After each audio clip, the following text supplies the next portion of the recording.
Welcome back, everyone, to TexasTech.tv pregame show. Travis Cram alongside Courtney Davis here to talk about Texas Tech's upcoming game at 6 p.m. Saturday night against Kansas State at Kansas State in Bill Snyder Family Memorial Stadium. And Courtney, Texas Tech getting a little bit time off this week, some extra days to work on their game and come off that tough loss at Oklahoma State. A tough one that was close at times, but obviously penalties and mistakes in the red zone ended up getting the better of the Red Raiders.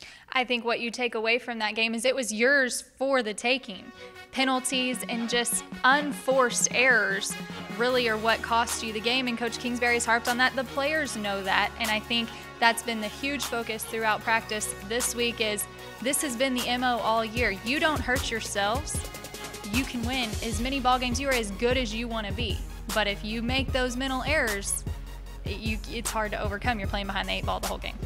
We know what kind of team we have, and throughout that course of a game, we knew we could have done some things differently that could have changed the outcome of the game.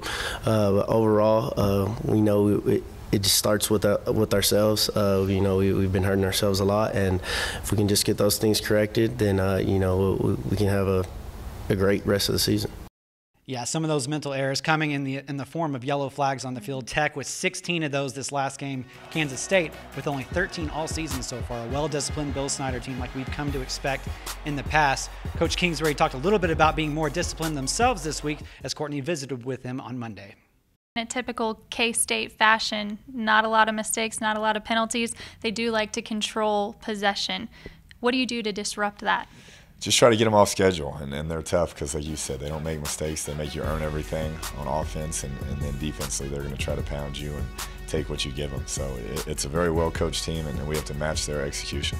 You really found success against the Cowboys with a balance, running the ball and then stretching the field.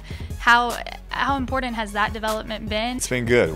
We need to improve even more so in both areas, but I think our O-line has progressed nicely, and the running backs are doing a great job, so that's opened up some other things. Yeah, disrupting the Wildcats, that's something that Tech would definitely need to do. Kansas State, one of the better teams at non-offensive touchdowns. They've got 92 over the last 15 years. That leads all Division I college football teams. Big part of that would be disrupting the special teams and executing yourself. No question. I think that is the X factor this weekend. Yes, you have to cut down penalties. Yes, you have to win the turnover battle.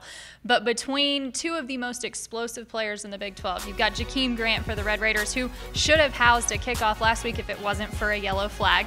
And then you've got Tyler Lockett. No question, he is one of the best players in the country, definitely in the Big 12 Conference. It could be a battle of special teams, whether it's field goals, whether it's coverage units. Coach Kingsbury talked about that. Both coverage units have to be on high alert this week. You don't know at what point is speed going to take over. And I think that could be a huge factor in which way this game swings up in Manhattan. Yeah, Tech 1-3 in Manhattan over the last few times, so they'd like to change that luck.